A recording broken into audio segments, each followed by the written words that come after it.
Hiring an editor too early can cost you time, money, and maybe even your confidence. But getting your manuscript ready before you hit send, that's where the magic happens. Tonight we're diving into exactly what authors should do before working with an editor and how to make the most out of every editing dollar. Jeannie De Vita is not only my writing mentor and trusted editor, she's also a seasoned writing instructor at UCLA Extension and a best-selling romance author under the pen name Callie Chase. She's seen it all: sloppy first drafts, over-edited manuscripts, and writers who had no idea what stage their book was really in. Tonight, she's here to help you avoid the mess and get your manuscript in top shape before your editor ever lays eyes on it. Welcoming to the podcast, officially this time, Jeannie De Vita. How you doing, Jeannie? I'm great, Dale. Thank you so much for having me. So good to see you. None of the audio listeners are going to know that I completely train wrecked this here and that I had your mic shut off the entire time. But that's the joys of live streaming. Boy, it's been about a good handful of months since you and I actually had connected last. Share a little bit about what you've been up to since we last talked. Yeah, I've been doing a lot more of the same, which is all amazing stuff. Teaching writing, teaching editing a lot of new genres, new clients, and of course, doing some writing and ghostwriting too, which I always want to fit that in. Nice. All right. Well, we came here. We're going to talk about editing because you've seen it all. But I want to start out with the basics. What's the number one thing authors misunderstand about the editing process? I think authors come to the editing process sometimes just way too soon. So we get really excited about, we've written a book, we've written a story, something that had our whole heart and attention for however long it took us, months, years. And then before we take that big step and start to spend that money, we sort of don't plug back in our brain and do some of those steps that we can at home to self-edit and really prep to save us time and money when we actually do kind of get into that relationship with an editor. So coming to an editing process too soon is probably the number one issue I see. So has there ever been a time where you go, no, you're not even going to touch it? Yes, unfortunately, yes. Really? I've had to give that hard message to clients. And I always give a reason. Like there's always a reason. It's Yeah. usually I can bucket sort of the reasons, go into what I normally see, but the short answer is absolutely. I don't want to waste somebody's money. If there's more they need to do before I sit down and take out the red pen, I want them to spend that time. Nice. All right. Well, we're going to go ahead and hopefully iron out some of this process so that they are ready if they were to ever approach you or another editor. So, what's the ideal state a manuscript should be in before an author hands it off to a developmental or line editor? Yeah, I would say there's three things, especially before you work with a content editor. Authors really want to first and foremost gut check the market. So if I'm writing horror, romance, sci-fi, am I doing something so dramatically different from everyone else in the genre that it's not a positive thing, that I'm going to be an outlier that's unusual? Too many point of views, mixing POV in a scene. So if you're reading widely in your genre, hopefully you know those things and aren't going to make those mistakes. But if you're reading older classics and you're not reading contemporary bestsellers, that's a box to check for sure before you work with a content editor. So that sort of market stuff. Structurally, I think, you don't have to be a technician. You don't have to understand story beats and arcs. That's where you want to rely on your editor. But if you take a look at each scene, I love the phrase entry hook and exit hook. Every scene in every chapter should kind of fire off the starting line and go someplace and not just sort of fizzle or stay in place. So from a dynamic pacing perspective, if you can look at your scenes sort of critically and think, did the characters get somewhere? Did this move the story forward? Fantastic. You're checking another box that your content editor won't have to say, stagnant. We're kind of starting to stall in place here. And then on the line editing side, voice issues, like if you have a great voice, you can commit a lot of sins in the pages. But if you have a lot of problems with your voice, that's just going to be an immediate red flag and it'll throw people out of the reading experience.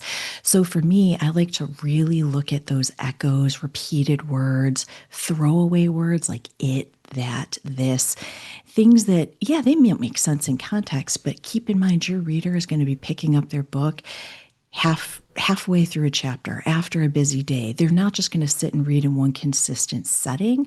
And so if they have to work too hard to remember what was this, what was it, make it, it's sort of a missed opportunity if you use too many throwaway words. So really look closely at your voice before you pay somebody to make mechanical corrections like grammar, voice, things like that. What I did for you have my manuscript for email marketing for authors right now, and I know I am super guilty for those sticky words. Just you want to take a guess how many times I had just in a single manuscript? 98 times. Just 98 times though. Pun Not bad, intended. maybe. Yeah, yeah. I cut it down to 3, and the 3 ones made sense. I had to kind of keep those 3 because they really fit in there. But those sticky words can really slow things down and just bog it down. And the other thing is echoes. Oh my gosh. You didn't tell me how repetitious I was. There are sometimes I've been sending some manuscripts and you've just been politely like lining out those things. They're like, no, don't do that. No, don't do that. No.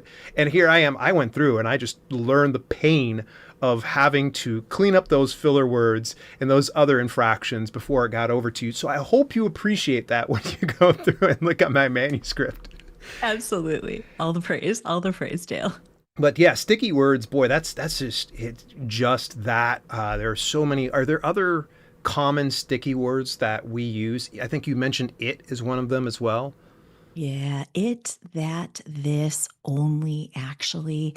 And I find every book, even the ones that I've written myself, they seem to have a word. So it might be nod. Like you might have 55 nods in one book Yeah. or tons of smiles. Those are great first draft placeholders. But then when you go back before you work with that editor, is there a way to just go a little bit deeper in the action? Look for an emotion. What is smile really intended to convey? Can you go a little bit deeper? And then also, of course, just reduce a few of those echoes.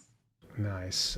Is there a is there a good system for me to have in place that I can find those particular issues? So to find the sticky words, what's a good way for me to do this? Should I just build out a list? Do I do a control find and replace? How does that work for me here? Yeah, both. What I like to do is use the yellow highlighter tool in Word or Google Docs because it if you do a find and replace and then highlight all those echoes in yellow, they will just jump off the page and it won't even be work to try to find them for you later.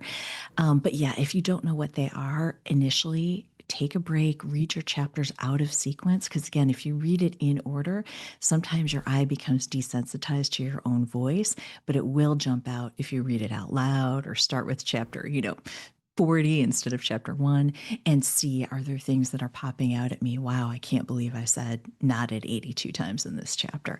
And then make a simple list. Exactly. I like to call it like a style sheet, which is a specific thing if you're a copy editor. Copy editors will have style sheets to keep track of consistent spellings and rules that we apply. But writers can come up with a style sheet or project Bible, like lowercase b, like the lore, the terms, the words, and any of those words that you seem to really favor in one particular project. Maybe they're great, maybe you don't need 75 of them.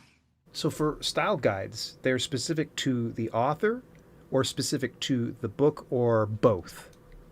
Style sheets are specific to the project. Okay. So a style guide would be like the big authority, like Chicago Manual of Style, Okay. where we go to find the rule. But then if I'm editing, let's say, your email marketing book, I'm going to put a certain term, how you format email in a style sheet so that every time you say it, we're writing it the same way, we're using the same conventions. And then I can do a find and replace and double check my own work so that none of those inconsistencies slip through.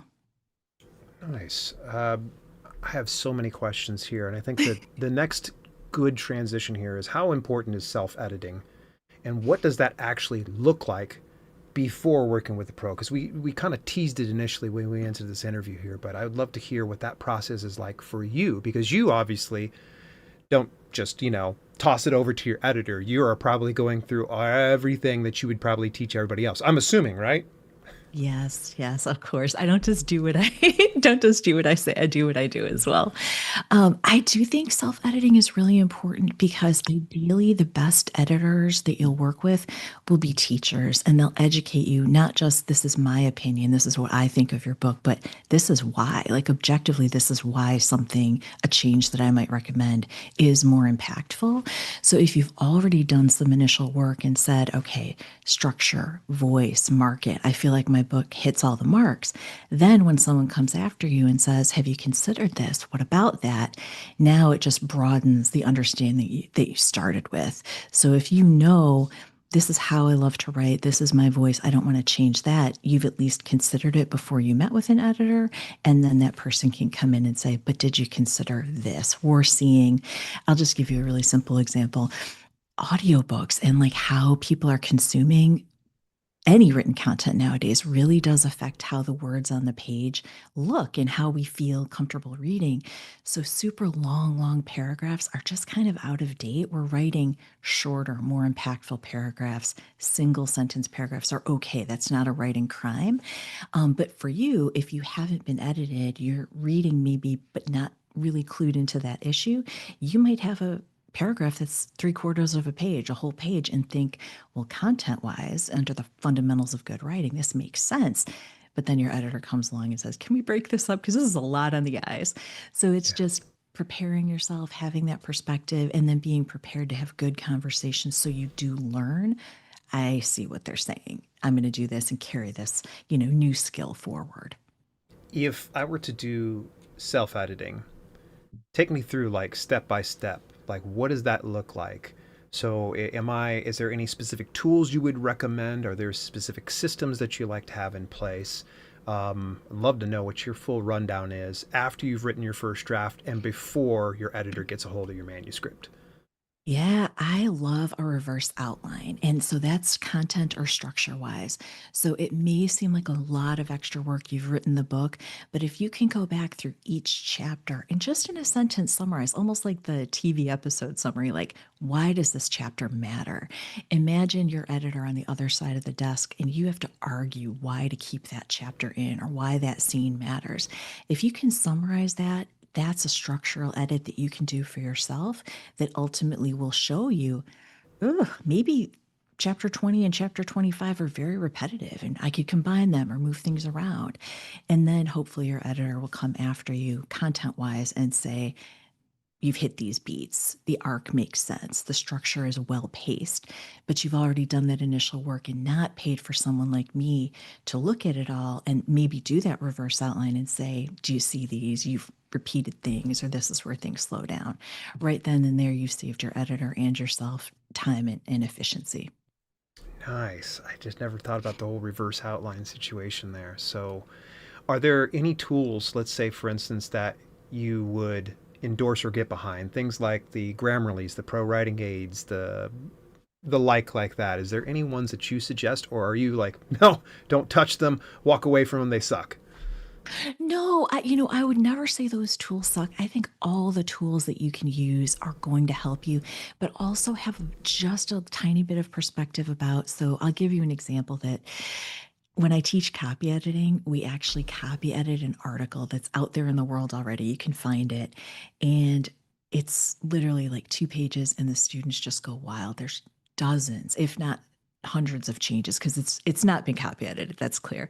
Then we run it through Pro Writing Aid, Microsoft Word Editor, Grammarly, and those systems find like 6 or 7 little changes.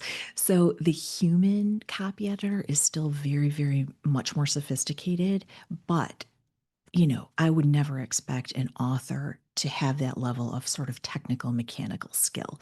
So start with those tools. If they work for you, fantastic. They do a lot of diagnostics that can be really helpful, identifying, and I'm super guilty of this. This is one thing I've learned from using those tools myself. I love a long sentence, even though I discourage people from writing them. 2, 3 lines is more than enough content. Your reader is really following along every noun, every adjective, every verb. So if you can write with precision and concise sentences, great. And those tools can really give you a first kind of scrub, but then don't be horrified and shocked if, I've had many clients say, but I ran them through these systems. I don't need copy editing. And then I give them a 1,000-word sample and it's like red line, 100 comments, a lot of misery. I've been there before. That's strange. I recognize that. Who did I do that with? There have been times, it's so funny. You'll send me a message and go, hey, just so you know, All right, I'm saying it with love. I'm saying it with love, Yes. and I'm usually when you set it up with that, I'm like, oh God, no, and I open it up and I'm just like, I just cry. I don't cry actually, but I'm usually like, okay, suck it in, Dale. We got this here. But all right, authors can be, at least a vast majority of us can be perfectionists. What's the difference between ready to edit and still in draft mode, and how can we really tell? Because there's sometimes, like for instance, I found myself doing this last night when I was sending my manuscript, where I've already gone through three freaking passes, three passes and beta readers and corrections on those beta reader notes as well, but I still felt like I don't know if this is ready. But the other part of me just felt, just send it, Dale. She'll tell you if it's messed up. So ready to edit versus still in draft mode. How do we know? Dale, that is such a good question. And I think for most writers, if you hit project fatigue, I've had a lot of writers just revise, revise, revise, circle the drain, make a lot of changes. But if you've exhausted the progress you feel like you can make on your own, you've looked at the structure, you've looked at the voice, you feel like this book is doing exactly what a reader of this genre would expect, it's probably time to phone a friend and get that help from an editor. How you know, I mean, obviously, honestly, you never know. There's no one right answer. Ideally, we would all be able to self edit ourselves into perfection and go publish. But the good news is, most editors, like for example, with me, we do like to offer free initial consultation edits, whether it's 1,000 words, a chapter, because if I identify a lot of issues and say, wow, this is copy editing, but content wise, you're great, I'm not going to push you into a content edit. Now you can make decisions and say, well, I was a little worried about this. Is this still a concern? Can we talk about this? And have a conversation that's productive and also kind of mindful of that budget. But I feel like project fatigue is the best sign that you're ready to just let it go. If you can't make progress and you're just continuing to circle the drain, write more words, but nothing really changes in those three big categories, structure, voice, or kind of the marketability of the work, phone a friend.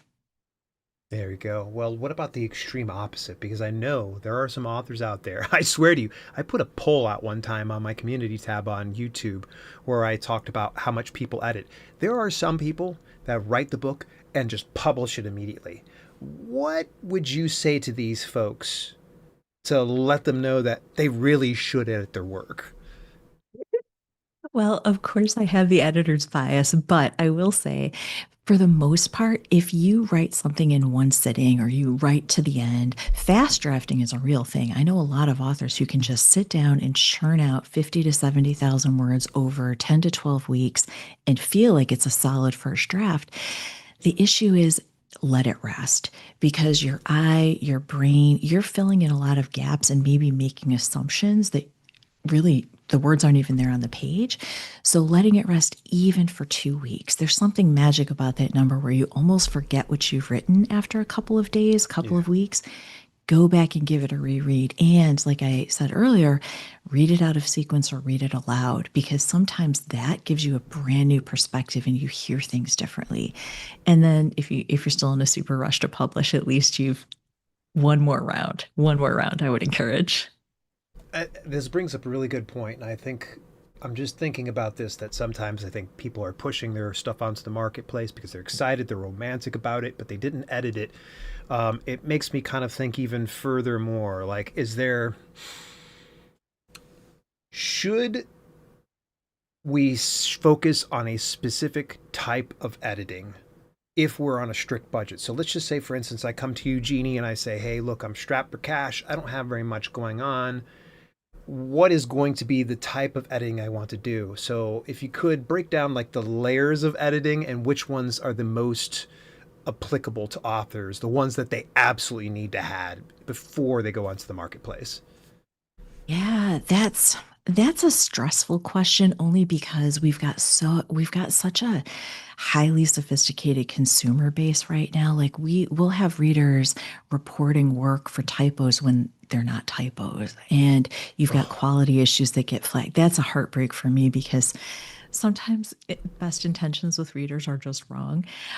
So what I would say is, if you are really on a budget, the best editing that you can get is going to be an edit that combines, because most of us don't rigidly go round by round by round. This is content Yeah. editing separated from line or copy. I would do a combination of copy and, I'm sorry, not copy, line and content editing. Because structurally, if the pace is good and if the voice is very readable, a lot of readers are not going to care if you have dangling modifiers. They aren't going to, the obvious typos, you'll be able to catch yourself. It's the more sophisticated copy editing issues that absolutely, if you want it to be perfect, as close to perfect as it can be, that's what someone trained in copy editing can bring you. But most readers want a fantastic story. And I think between content and voice, so developmental editing and line editing, you can get there. And a lot of us combine our rounds. So you may not even need an in the pages content edit. You might need a manuscript eval where I do a read of it, your editor does a read of it, and gives you sort of almost a super beta read where I say, this was great. I had a couple of issues with this, in the middle, slow pace here, and then I would look out for these picture line issues. Like, I think most editors would rather work with a small budget than see an author run off with no edits at all. So conversation, communication, being really transparent about your budget and getting the most for your buck is absolutely, absolutely possible for almost all the writers out there. It's so funny. You've already answered a question that I was getting ready to go into, and that is how much do editors really care about grammar and typos if the book is going through developmental edits? But it seems to me like it's not one of those cases that you're like, it's either or. Sometimes you're like, okay, I'm just going to fix these grammar and typos while I'm doing this developmental edit. Am I right in saying that?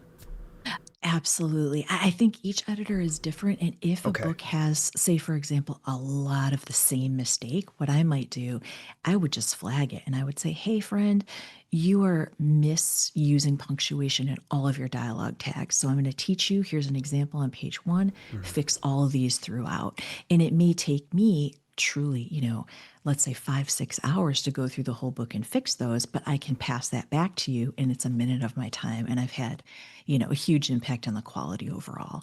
I don't think most of us are going to stand by and let anything go by because most editors care so much about the work. We also have to run a profitable business, but we're going to flag what we see. What is your advice for authors working with an editor for the first time? How can they make it a productive relationship? I've always found that you and I have gelled so well together, and I hope that every author and editor has that same relationship that you and I have. So, what does that look like? How can they make it productive relationship, especially if it's their first time? I think really asking all the questions that you could possibly have. Like, I think a lot of authors are afraid that editors want to change their voice, impose their own style onto the story.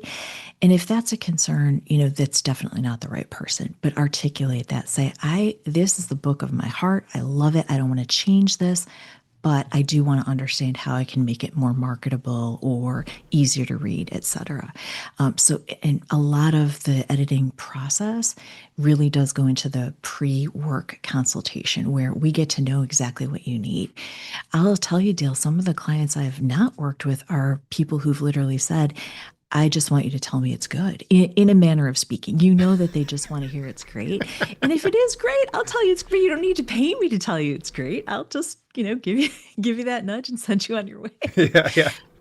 Um, but getting testimonials, getting referrals, asking all your questions, a sample edit. Now, one thing that a lot of authors we discourage you from doing: don't get 50 sample edits from 50 different editors and cobble that all together to one big edit. Have all of Oh us do. gosh, that would be horrible. Oh my god, has anybody done that before? You mentioned this. I feel almost like it's warnings on an instruction package, like it's on a bag, like don't put over your head, like this has Dale, happened. Oh my gosh, no. Oh, there are truly cheap people out there. I think it's Keith Wheeler. Keith, if you're watching this, I think it's you. You're the one who's cobbling together 50 sample edits.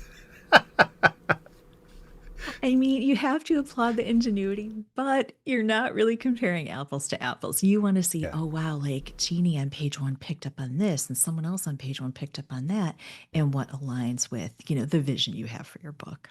Oh my gosh, that's hilarious. I find that hilarious. I want to meet the author. I want to interview them, whoever did that. That is tremendous. But our time's starting to run a little bit short here, Jeannie. But I want to first of all ask, what's one piece of advice you wish every author followed before hitting send on their manuscript?